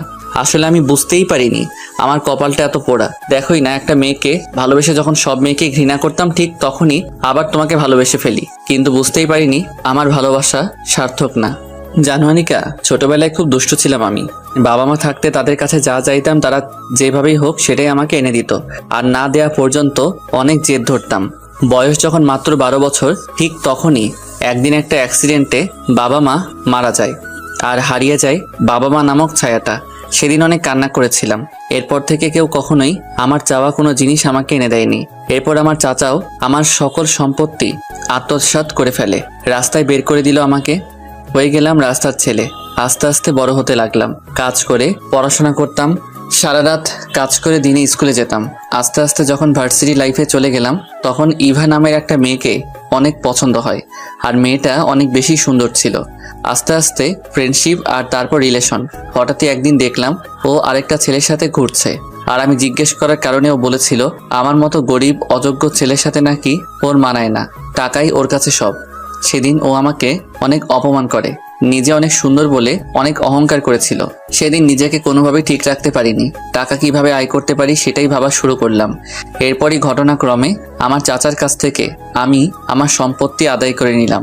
বাবার সম্পদ পেয়ে হয়ে গেলাম কোটিপতি। কোটিপতি হবার পরই সুন্দরী মেয়েদেরকে অনেক ঘৃণা করি, কারণ ইভার সেই চরিত্রটা আমার সামনে ভেসে আছে। আর সবচাইতে মজার ঘটনা হলো, আমার লাইফে টাকার বিনিময়ে রাত কাটানো প্রথম মেয়েও ওই ইভাই। পরে টাকার জন্য আমার সাথে রাত কাটাই সে। দিনে ভদ্রবেশধারী হলেও রাতে ওর মতো খারাপ আর কেউ ছিল না। সেদিন থেকেই সুন্দরী মেয়েদেরকে হেট করতাম, কারণ তাদের সৌন্দর্যের ভিতর যে কতটা কালো থাকে সেটা ইভাকে না দেখলে বুঝতেই পারতাম না। যাই হোক, এরপর আর কোনো মেয়েকে কখনোই ভালোবাসিনি, কারণ তখন আমি নিজেই খারাপ জগতের বাসিন্দা। এরপর তোমার সাথে পরিচয়, আর তোমার সবকিছু জেনেও আবারও নিজেকে পরিবর্তন করে ফেলি। এরপরে তোমাকে খুব ভালোবেসেছি, বিশ্বাস করো আনিকা, তোমাকে খুব ভালোবাসি। প্লিজ আমাকে একা করে দিও না। আর তুমি তো আমার বিয়ে করা বউও, তাই না? বলেই চোখ দিয়ে পানি বের করতে লাগলাম, কিন্তু সেটা হয়তো আনিকার কাছে কিছুই না। ওর মনে আমার জন্য একটু দয়া হলো না। ও তখনই বলে উঠল, আবিদ, আমি তোমার সব কিছু বুঝতে পারছি, কিন্তু তারপরেও আমি তোমাকে মেনে নিতে পারবো না। তবে দয়া করি তুমি যেন ভালো একটা মেয়েকে বউ করতে পারো। আর তুমি এখন অনেক ভালো একটা ছেলে, তোমাকে যে কেউ পছন্দ করবে। আর আমার মতো খারাপ একটা মেয়েকে নিয়ে বেশি কিছু ভেবো না, আর ভাবলে ভুল করবে। আর একটা কথা মনে রেখো, আমি তোমার 2 মাসের জন্য বউ হয়েছি, সারা জীবনের জন্য না। আর সেই 2 মাস পার হতে আর মাত্র 7 দিন বাকি, এরপরেই আমি চলে যাব। একটানা কথাগুলো বলেই আনিকা ছাদ থেকে চলে গেল আর রেখে গেল আমাকে। নিজেকে তখন অনেক বড় অসহায় লাগছিল। মনে হচ্ছে এই পৃথিবীতে আমার চেয়ে বড় অসহায় আর কেউ নেই। চোখ দুটো বারবারই ঝাপসা হয়ে যাচ্ছিল। ভাবতেই অবাক লাগে, আমার জীবনে ভালোবাসা বলতে কোনো জিনিস নেই। যাকে যাকে ভালোবাসলাম তারাই দূরে ঠেলে দিল আমায়। অনেকক্ষণ ছাদে একা একা দাঁড়িয়ে চোখের জল ফেলেছিলাম। চোখ দুটো অনেক ফুলে গেছে, মনে হচ্ছে অনেক ঘুম পাচ্ছে। তাই রুমে চলে গেলাম। গিয়ে দেখলাম আনিকা নিজের মতো করে ঘুমিয়ে আছে। আনিকাকে আর জাগালাম না, চুপ করে খাটে শুতে গেলাম, কিন্তু শুয়ে থাকতে পারলাম না। আজ কেন জানি ওর সাথে শুয়ে থাকতে খুব বেশি কষ্ট হচ্ছে। বারবার মনে হচ্ছে আর তো মাত্র কয়েকটা দিন, এরপর তো আমাকে একাই থাকতে হবে। খাট থেকে নেমে পড়লাম, তারপর সোফায় গিয়ে শুয়ে পড়লাম। কখন ঘুমিয়ে পড়েছি সেটা হয়তো মনে নেই, তবে যখন ঘুমটা ভেঙে গেছে তখন ঠিক ঘড়িতে রাত 3টা বেজে 39 মিনিট। একদমই ঘুম আসছে না, ঘুমহীনভাবে রাতটা কেটে গেল। সকালবেলা আনিকাকে হসপিটালে রেখে অফিসে চলে গেলাম। অফিস থেকে ফিরে আবার হসপিটালে গেলাম, কারণ আজকে আনিকার আম্মুকে বাসায় নেওয়ার কথা। হসপিটালে গিয়ে ওদেরকে পেলাম না। এর আগেই ওরা ওখান থেকে বের হয়ে গেছে। আনিকাকে ফোন দিলাম, আনিকা কোথায় আছো? বাসায় কেন? না তেমন কিছুই না। তোমার আম্মুকে বাসায় নিয়ে গেছো? খুব ভালো। তবে আমাকে কি সাথে নিয়ে গেলে বা আমাকে বললে কি আমি সাথে থাকতাম না? আসলে বুঝতে পারিনি, সরি। আচ্ছা, আমি বাসায় আসতেছি বলেই ফোনটা কেটে দিলাম। বাসায় চলে গেলাম। ওদের সাথে অনেক মজা করলাম। এখন ওর থেকে দূরত্ব বজায় রেখেই চলতে হয়, কারণ ওর আম্মু জানে না আমরা বিয়ে করেছি। উনি জানে ও আর আমি বন্ধু। ওর আম্মু, আমি আর আনিকা 3 জনে মিলে খুব আনন্দের দিন কাটাচ্ছিলাম। সবার মুখেই হাসি ছিল। আনিকার আম্মু মন থেকে আমাকে অনেক পছন্দ করতো, আর উনি আমাকে কয়েকবার বলেছিল আনিকা আমি বিয়ে করে সব সময়ের জন্য রেখে দিতে, কিন্তু বারবারই তখন আনিকা অমত করে। হঠাৎই আনিকা আমাকে বলল, আবিদ, কিছু কথা বলার ছিল। বলো আনিকা। একটু ছাদে আসো। আনিকা তখন ছাদে চলে গেল। আমিও তার পিছু পিছু গুটি গুটি পা বাড়াচ্ছিলাম আর ভাবছিলাম আনিকা কি বলতে চাচ্ছে আমায়। সে চলে যাবে না তো?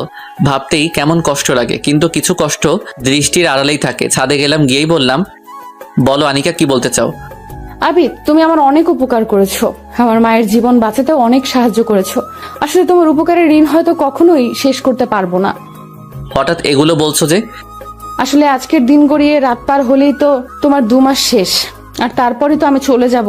আর কাল সকালেই আমি মাকে নিয়ে চলে যাব। অবাক হয়ে ওর দিকে তাকিয়ে আছি। কি হলো, কিছু বলছো না যে? আসলে আমার কিছুই বলার নেই আনিকা, তবে দিনগুলি যে এত তাড়াতাড়ি শেষ হয়ে গেছে সেটা খেয়ালই করিনি। তবে তোমাকে আমি আর আটকাবো না। যদি কখনো মনে হয় আমার কাছে তুমি ভালো থাকবে তাহলে চলে এসো। আমার মনের দরজা তোমার জন্য সবসময় খোলা থাকবে। ধন্যবাদ। তবে আমার এক অনুরোধ রাখবে আনিকা? কি অনুরোধ? কাল যখন চলে যাবে তোমাদেরকে আমি ড্রাইভ করে তোমার বাসায় পৌঁছে দিব। তবে সমস্যা নাই, যদি প্রবলেম থাকে তাহলে যাব না। তখন আনিকা আমার দিকে কেমন অবাক চোখে তাকিয়ে রইল আর মাথা নাড়ালো। সেদিন রাতে আনিকা সহ সবার সাথে অনেক বেশি মজা করেছিলাম। তারপর আনিকা ওর আম্মুর সাথে ঘুমাতে চলে গেল। আমিও চলে গেলাম ছাদে। সারা রাত না ঘুমিয়ে একটার পর একটা সিগারেট টানতে লাগলাম। মনের কষ্টগুলোকে সিগারেটের ধোঁয়ার সাথে মিশিয়ে দিচ্ছিলাম। খুব কষ্ট লাগছিল, কারণ আনিকাকে যে এতটা ভালোবেসে ফেলবো বুঝতেই পারিনি। আর ওর কি দোষ? ও নিজেও তো অন্য আরেকজনকে ভালোবাসে। আমি যেমন আনিকাকে কাছে পেতে চাই, ঠিক তেমন ও নিজেও তো ওর ভালোবাসার মানুষকে কাছে পেতে চাই। এই কথাগুলো বলেই নিজেকে বারবার সান্ত্বনা দিচ্ছিলাম। হঠাৎই ফজরের আজান দিচ্ছে। আজান শুনে ছাদ থেকে নেমে রুমে চলে গেলাম। সকালে খাওয়া দাওয়া করে ওদের বাসার উদ্দেশ্যে রওনা দিলাম। খুব দ্রুত গাড়িটা চলছে আর খুব দ্রুতই হারিয়ে যাচ্ছে আমার আনিকা। বিকেলের দিকে ওদের বাসায় পৌঁছে গেলাম। ওদেরকে নামিয়ে দিয়েই, আনিকা আমি তাহলে চলে যাচ্ছি, ভালো থেকো আর মায়ের প্রতি যত্ন নিও। সে কি বাবা, তুমি মাত্র আমাদেরকে বাসায় পৌঁছে দিছো, এখন তুমি নিজেই অনেক ক্লান্ত, একটু রেস্ট নাও, খেয়ে দে তারপর যাও। না গো মা, সব জায়গায় থাকার আর খাওয়ার অধিকার হয়তো আল্লাহ সবার কপালে লিখেনি, তবে আপনি বলেছেন এতেই আমি খুশি। আনিকা আমি চলে যাচ্ছি, ভালো থেকো। একটু থেকে গেলে কি হয় না? না আনিকা, তুমি তো জানোই আজকে আমার কাজ শেষ, আজ আমি অপ্রয়োজনীয়। যাই হোক, ভালো থেকো আনিকা, অনেক সুখে থেকো। তুমিও সুখে থেকো আর ভালো একটা মেয়ে দেখে বিয়ে করে সুখে সংসার করো। করতে চেয়েছিলাম তো, কিন্তু সেটা হলো না। আর এখন নতুন করে আমার কোনো ইচ্ছা নেই। ভালো থেকো গো পাগলি, খুব ভালো থেকো। বলেই ওখান থেকে চলে আসলাম। আনিকার মা কয়েকবার আমার দিকে কেমন রহস্যজনকভাবে তাকিয়েছিল। হয়তো কিছু বুঝবে, হয়তো বা না। বুকের কষ্টগুলোকে চাপা দিয়ে ওদের কাছ থেকে হাসি মুখে বিদায় নিয়ে গাড়ি চালানো শুরু করলাম। গ্রামের আঁকাবাঁকা রাস্তা, তার উপর চোখ দুটি ঝাপসা হয়ে আসছিল বারবার। গতকাল রাতে না ঘুমানোর কারণে মাথাটাও কেমন ভন ভন করে ঘোরাচ্ছিল। গাড়ির স্পিডটা আরো বাড়িয়ে দিলাম, যেভাবেই হোক আমাকে এই মায়া ত্যাগ করে অনেক দূরে চলে যেতে হবে। গাড়ি আঁকাবাঁকা রাস্তা দিয়ে চলতে লাগলো। হঠাৎই মাথাটা কেমন ভন ভন করে ঘুরে গেল আর চোখ দুটি বন্ধ হয়ে গেল।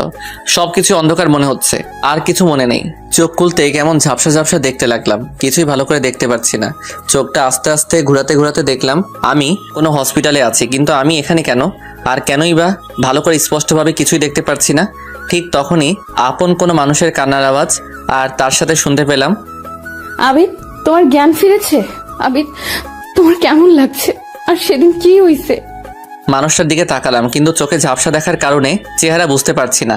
তবে কণ্ঠ শুনে বোঝা যায় এটা আনিকা, কিন্তু আমি ভালোভাবে দেখতে পারছি না কেন। ঠিক তখনই চিৎকার দিয়ে উঠলাম, আর আমার মুখ থেকে আপনা আপনি বের হয়ে গেল, আমি ভালো করে দেখতে পারছি না কেন। সবকিছু এমন ঝাপসা লাগছে কেন? কি বলছো আবিদ? তুমি ভালো করে দেখতে পারছো না? না, আমি কাউকে ভালোভাবে দেখতে পারছি না। আমার চোখের কি হলো? না, তোমার কিছুই হতে পারে না। Doctor, doctor. ঠিক তখনই ডাক্তার এসে হাজির। কি হয়েছে? আর রোগীর জ্ঞান কখন ফিরেছে? একটু আগেই ফিরছে। ডাক্তার, আবিদ ভালো করে কিছু দেখতে পারছে না কেন? ওর চোখের কি হয়েছে? আসলে আচ্ছা, আপনি আমার সাথে আমার চেম্বারে আসুন। ডাক্তার সাহেব, সমস্যা নাই, আপনি এখানেই বলুন, আমিও শুনতে চাই। আসলে আবিদ সাহেব, অ্যাক্সিডেন্টের সময় আপনার মাথায় অনেকটাই আঘাত পড়ে, কিন্তু তার চাইতে বেশি আঘাত পড়ে আপনার দুই চোখে। চোখ দিয়ে রক্ত বের হয়ে গেছিল, আর আপনার চোখে প্রচণ্ড আঘাত পড়ার কারণে চোখের রেটিনা, কর্নিয়ার মারাত্মক ক্ষতি হয়ে গেছে, যার কারণে আপনি ঠিকমতো ভালোভাবে দেখতে পারছেন না। না, এ হতে পারে না। ডাক্তার, আপনি বলে দেন ওর চোখে আবার আগের মতো ঠিক হয়ে যাবে। দেখুন, আমি তো ভেবেছিলাম ও আর চোখেই দেখতে পাবে না, কারণ চোখের যে ক্ষতি হয়েছে তাতে যে উনি এখনো দেখতে পাবে সেটা আমি নিজেও ভাবতে পারিনি। তবে হ্যাঁ, যদি চোখ পাল্টানো যায় তখন হয়তো উনি চোখে পুরোপুরি দেখতে পারবেন, তাও শিওর না। আনিকা উচ্চস্বরে কান্না করতে লাগলো। আর একটা কথা, ওনাকে কিছু চোখের ড্রপ আর ঔষধ লিখে দিচ্ছি, এগুলো রেগুলার ঠিক মতো ব্যবহার করলে হয়তো বা চোখের আলো ফিরে আসতে পারে। আর চোখের ট্রিটমেন্ট ঠিক মতো চালাবেন। আর ওনার সাথে সবসময় একজন মানুষ থাকতে হবে, এতে ওনার জীবন নাশের ঝুঁকি কমে যাবে। বলেই ডাক্তার চলে গেল। ঠিক তখন আনিকা অনেক জোরে জোরে কান্না করতে লাগলো আর বলতে লাগলো, সব দোষ আমার জন্যই তোমার এই অবস্থা হয়েছে। সেদিন আমার কারণে তুমি রাতে উল্টাপাল্টা জিনিস খেয়ে টেনশন করে গাড়ি ড্রাইভ করে নিজের এত বড় ক্ষতি করলে। কেন এমনটা করলে? দেখো আনিকা, যা হবার হয়ে গেছে। আসলে তোমার কোনো দোষ নেই, সব দোষ আমার কপালের। এটা নিয়ে মন খারাপ করো না, বাসায় যাও, গিয়ে রেস্ট নাও। বাসায় যাব? বাসায় গিয়ে তোমার আম্মুর সাথে সময় কাটাও, এতে ওনার অনেক ভালো লাগবে। না, আমি তোমাকে ছেড়ে যাব না। আর মা অনেক ভালো আছে। খুব ভালো। তবে আমার কাছে তোমার থাকার দরকার নেই, আমি একাই ভালো থাকবো। একা থাকবে মানে? ডাক্তার কি বলছে শুনছো? তবে আমার পাশে তোমার থাকার দরকার নেই, বেঁচে তো আছি, মরে তো আর যাইনি। প্লিজ আবিদ, এভাবে বলো না, কষ্ট লাগে। কষ্ট লাগবে কেন? আমি তোমার কে যে তোমার কষ্ট লাগবে? আবিদ, তুমি আমার স্বামী, আর তোমার সব কষ্টের জন্য আমার তো কষ্ট লাগবেই। এ আনিকা, কি বললে এটা? স্বামী? আমি কারো স্বামী টামি না। আর হ্যাঁ, আমার কাছে না এসে তোমার ভালোবাসার মানুষের সাথে সুখে সংসার করো। প্লিজ আবিদ, এভাবে বলো না।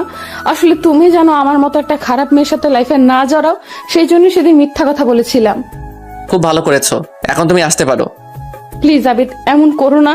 আর আমার কি বা করার ছিল? একটা মেয়ের অনেক কষ্টে সঞ্চিত সম্পদ হলো তার ইজ্জত, যেটা প্রত্যেকটা মেয়ে অনেক কষ্টে আগলে রাখে আর তার স্বামীর হাতে সেটা তুলে দেয়। আর আমার কাছে কি বা ছিল যেটা তোমাকে দিব? আমি তো তোমার হক অক্ষত অবস্থায় রাখতে পারিনি। আমি চাইনি তোমাকে ঠকাতে। আমি তো একটা পতিতা, আর পতিতাদের তো সংসার করা মানায় না, যার কারণে এগুলো বলেছিলাম।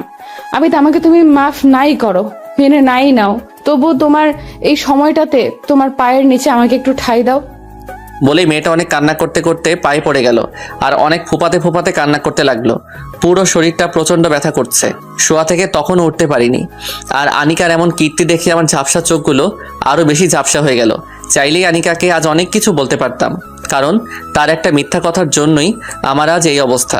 সেদিন রাতে এত ড্রিঙ্ক না করলে হয়তো আজ এমন হতো না, কিন্তু আনিকাকে কিছুই বলতে পারলাম না, কারণ ভালোবাসার টান যে এতটা ভয়াবহ যেটা সত্যিকারের প্রেমিক ছাড়া আর কেউ অনুভব করতে পারে না। আনিকা, পা ছেড়ে দাও, আসলে কি বলবো বুঝতেই পারছি না। সেদিন তুমি তোমার অবস্থানের কথা চিন্তা করে আমার কাছ থেকে দূরে সরে গিয়েছিলে। আজ যদি আমি আমার এই করুণ অবস্থার কথা চিন্তা করে তোমাকে আমার জীবনে আর নাই জড়াই। কথাটা বলতে আনিকা চিৎকার দিয়ে কেঁদে উঠল। প্লিজ আবিদ, এমনটা করো না। দরকার পড়লে তোমার যত প্রকার শাস্তি আছে সব আমাকে দাও, তারপরও এমন করো না। আর তুমি হয়তো জানো না, তোমার বুকে মাথা না রাখলে এখন আর ঘুমই আসে না, খুব কষ্ট হয়, বুক ফেটে কান্না আসে, অসহ্য মরণ যন্ত্রণা লাগে। এইগুলোর একটাই কারণ, আমিও যে তোমায় ভালোবাসি, কিন্তু নিজে একটা পতিতা বলে সেগুলো প্রকাশ করতে কখনোই সাহস পাইনি। প্লিজ আমাকে ফিরিয়ে দিও না। আমাকে না হয় তোমার ওই দিনগুলোতে তোমার পাশে থাকার সুযোগ দাও। তুমি সুস্থ হলে না হয় আমাকে তাড়িয়ে দিও। প্লিজ আমাকে এখন তোমার পাশে থাকতে দাও। বলেই আনিকা গলাকাটা মুরগির মতো ছটফট করতে লাগলো, আর কান্নার পরিমাণ আরো বাড়িয়ে দিল। কি করব বুঝতে পারছি না। আমার এই অবস্থা দেখে যেই মেয়ে আমার পাশে থাকতে যাচ্ছে, সেই মেয়ে নিঃসন্দেহে আমাকে ভালোবাসে।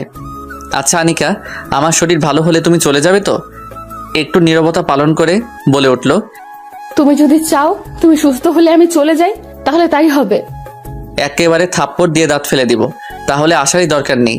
যদি সারা জীবনের জন্য আমার কাছে আসতে পারো তাহলে এসো, আর যদি না পারো ক্ষণিক সময়ের জন্য আসার দরকার নেই।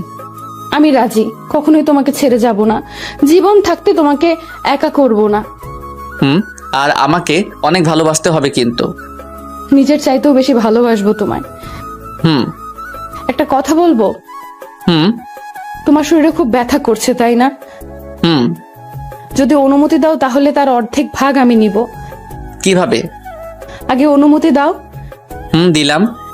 এরপর কি হলো বুঝতেই পারলাম না, কারণ কিছু বুঝে ওঠার আগেই আনিকা আমার মাথার পাশে এসে বসলো, আর আমার মাথার পাশে বসেই ওর ঠোঁট আর আমার ঠোঁট এক করে নিল। এই প্রথম আনিকা নিজ ইচ্ছায় আমার সাথে এমন করায় খুব অবাক হয়ে গেলাম। একটু পর ও নিজেকে ছাড়িয়ে বলল, এখন কি কিছুটা কমেছে? কমেনি, উল্টো বেড়ে গেছে। কি? মনের ভিতর খা খা শুরু হয়ে গেছে। কেন?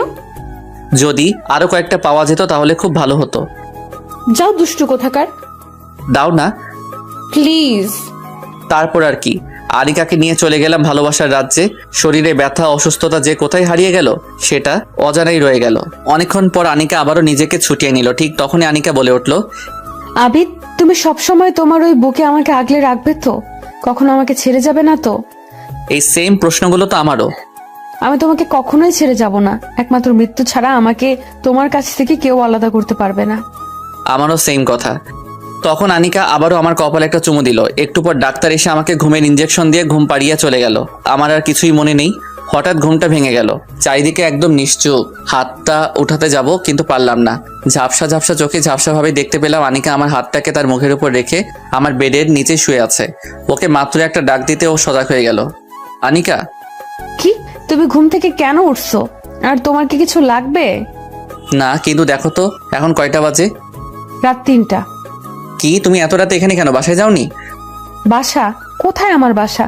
আমার বাসা তো তুমি যেখানে থাকবে সেইখানে আমিও থাকবো। তখন বেড থেকে উঠতে চাইলাম কিন্তু উঠতে পারছি না। কেন? পা দুটো যেন শক্ত কোনো কিছুর সাথে বেঁধে রাখা হয়েছে। গতকাল কি এমন ছিল না? তাহলে আজ কেমন লাগছে কেন? আনিকা দেখো তো আমার পা কিসের সাথে বাঁধা? কোপানোর আওয়াজ। এই তোমাকে জিজ্ঞাসা করছে আমার পা কোথায় বাঁধা। পা দুটো একদমই নাড়াতে পারছি না, কিন্তু তুমি কান্না করছো কেন? পা দুটো এখন নাড়ানোর দরকার নেই।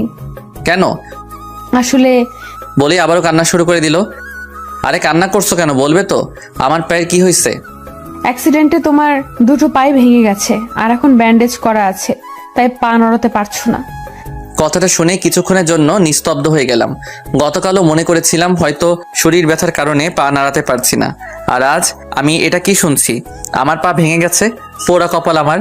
ছোটবেলায় মা বাবাকে হারিয়ে এতিম হয়ে বহু কষ্টে জীবনযাপন করলাম। বড় হয়ে হলাম একটা বাজে ছেলে। যখনই ভালো হতে চাইলাম ঠিক সেই মুহূর্তে কত ঝড় ছুটে আসলো আমার জীবনে। চোখের সাথে যে পায়েরও এমন অবস্থা হবে ভাবতেই পারিনি। ওপরের দিকে তাকিয়ে বললাম, আল্লাহ তুমি পারোই বটে, তবে আমার আজ কোনো কষ্ট নেই। সবকিছুর বিনিময়ে তুমি আমার পাগলিটাকে আমার বুকে ফিরিয়ে দিছো, এটাই আমার কাছে অনেক। আবিদ, তুমি কান্না করো না, দেখবে আস্তে আস্তে সব ঠিক হয়ে যাবে। হয়তোবা, কিন্তু আনিকা আমার মনে হয় তোমার চলে যাওয়াই ভালো। আমার মতো একটা অচল আমার মুখে হাত দিয়ে কথা বলতে দিবল না। দেখো আবিদ, উল্টাপাল্টা কথা বলবে না। এই একই কথা যদি আমিও বলি, যখন তোমার সব কিছু ঠিক ছিল, তোমার কোনো সমস্যা ছিল না, তখন আমার মতো হতদরিদ্র একটা পতিতাকে কেন ভালোবেসেছিলে? একটা পতিতাকে এতটা ভালোবাসা পায়? চাই, মন থেকে চাইলে সবকিছু সম্ভব। ঠিক একই কথা আমারও, মন থেকে চাইলে একটা অচল মানুষকেও ভালোবাসা যায়। আর হ্যাঁ, তোমাকে আমি আবার আগের মতো গড়ে তুলবো, তুমি একদমই ভেঙে পড়বে না। কি বলবো বুঝতেই পারছি না। এই ভালোবাসাটা যদি আগে দেখাতো তাহলে হয়তো এত কিছু হতো না। তারপর আমি সুখী, কারণ ও তো আমাকে এখন ভালোবাসে। আচ্ছা আনিকা, ঘুমিয়ে পড়ো। তুমিও ঘুমাও। দুজনে শুয়ে পড়লাম, কিন্তু দুজনের জায়গাটা একদমই ভিন্ন। আমি শুয়ে আছি হসপিটালের বেডে, আর পাগলিটা শুয়ে আছে অর্ধেক বসে। মাথাটা আমার বেডের আমার মাথার সাইডে, আর শরীরটা হসপিটালের ফ্লোরে। গভীর রাত, হয়তোবা রাতটা প্রায় শেষ, চোখে ঘুম নেই, শুধু আনমনে তখন আনিকার কথাই ভাবছি। সুন্দর জীবনটা আমার মতো একটা অচলের সাথে শেষ করে দিবে। চাইলে তো ওর জীবনটাও এখন ভালো করে সাজাতে পারে, কিন্তু তা করছে না কেন? তাহলে কি ভালোবাসার জোরেই ও এমন করছে? ভাবতে ভাবতে ফজরের আজান। আজান শুনে চোখটা বন্ধ করে ফেললাম আর ঘুমানোর মিথ্যা অভিনয় করলাম, কারণ আনিকা ইতিমধ্যেই জেগে গেছে। ও উঠেই বাইরের দিকে গেল, আর একটু পর আবারও ফিরে এলো। দরজাটা অফ করে ও বেডের এক সাইডে চলে গেল। চোখে ঝাপসা থাকার কারণে তেমন স্পষ্টভাবে দেখতে পাচ্ছি না, তবে যতটা বুঝতে পারছি ও হয়তোবা নামাজ পড়ছে। কিছুক্ষণ পরে আমার ধারণাটা ঠিক হলো, কারণ ও কান্না করছিল আর আমার জন্য আল্লাহর কাছে দোয়া করছিল। বারবারই বলছিল, আল্লাহ, তুমি আবিদকে ভালো করে দাও, সুস্থ করে দাও।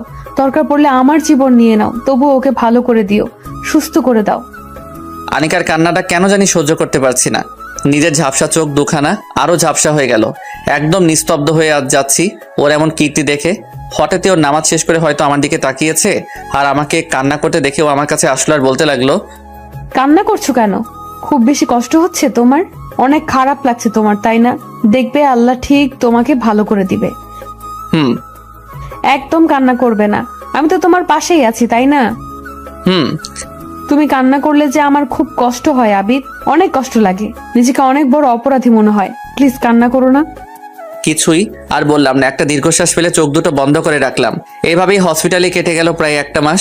এই একটা মাসে আনিকার সেবা আর ট্রিটমেন্ট সব মিলিয়ে আমার অবস্থা খুবই ভালো। তবে চোখে এখনো ঝাপসা দেখি। চোখে ঝাপসা দেখলেও সবকিছু বুঝতে পারি। আর পায়ের অবস্থা অনেক ভালো। হয়তো সামনের সপ্তাহে আমাকে বাসায় নেবার কথা বলেছে ডাক্তার। দেখতে দেখতে একটা সপ্তাহ কেটে গেল। এতগুলি দিন কেটে গেল বুঝতেই পারিনি, আর বুঝবোই বা কিভাবে?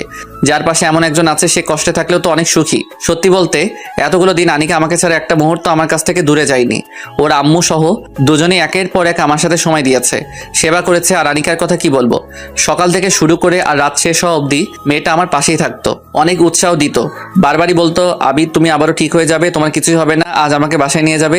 এখনো পা ঠিক হয়নি, তবে বাসায় নেওয়া যাবে আমাকে। তাই আনিকাকে বললাম এই 4 দেয়াল ছেড়ে যেন আমাকে বাসায় নিয়ে যেতে, আর তাই আমাকে বাসায় নিয়ে যাচ্ছে। পায়ে এখনো ব্যান্ডেজ, এমন অবস্থায় বেডে করে গাড়িতে করে আমাকে বাসায় নিয়ে যাচ্ছে। অবশেষে আবারও আমাকে বাসায় নেওয়া হলো, আর আনিকার আম্মুও আমাদের সাথেই থাকবে। ও ভালো কথা, আপনাদের তো বলাই হয়নি, আনিকার আম্মুকে আমাদের বিয়ের কথা বলে দিয়েছি, আর উনি তখন আমাদের মেনে নেয়। যাই হোক, আমাকে বেডে করেই আমার রুমে নেওয়া হলো। রুমে নেওয়ার পরই সবাই চলে গেল, আর আনিকার আম্মু তখন ফ্রেশ হতে ওয়াশরুমে চলে যায়। কিন্তু আনিকা তখনও আমার পাশে দাঁড়িয়ে আছে। আনিকা দাঁড়িয়ে আছে কেন? আমার পাশে বসো। আচ্ছা আনিকা, তোমার বিরক্ত লাগে না? বিরক্ত? কিন্তু কেন? এই যে এতটা দিন ধরে আমার মতো একটা অচলের পাশে সময় দিচ্ছ। এই একদম উল্টাপাল্টা কথা বলবে না, তাহলে কিন্তু। আচ্ছা আর বলবো না, একটু কাছে আসবে? হুম। আনিকা আমার কাছে আসতে ওর কপালে ভালোবাসার পরও সেঁকে দিলাম, আর তখন আনিকাও আমার কপালে একটা চুমু দিয়ে বলে উঠলো, এই পাগলটাকে বড্ড বেশি ভালোবাসি, অনেক বেশি ভালোবাসি, খুব ভালোবাসি। ভালোবাসা কি জিনিস হয়তো আনিকাকে আমার জীবনে না পেলে কখনোই বুঝতে পারতাম না। মানুষ পতিতাদের ঘৃণা করে, কিন্তু মানুষগুলো কেন পতিতা হয় আমাদের মতো কিছু মানুষদের জন্যই। তবে হ্যাঁ, এই সকল মানুষদেরকে ভালোবাসতে পারলে কখনোই বৃথা যাবে না, কারণ তাদের জীবনে একটু ভালোবাসার আলো ফুটাতে পারলে তারাও সবকিছু ছেড়ে দিয়ে সমাজকে, আপনার আমার জীবনকে সুন্দর করে আলোতে নিজেদের পরিণত করে। ভালোবাসি আনিকাকে, খুব বেশি ভালোবাসি।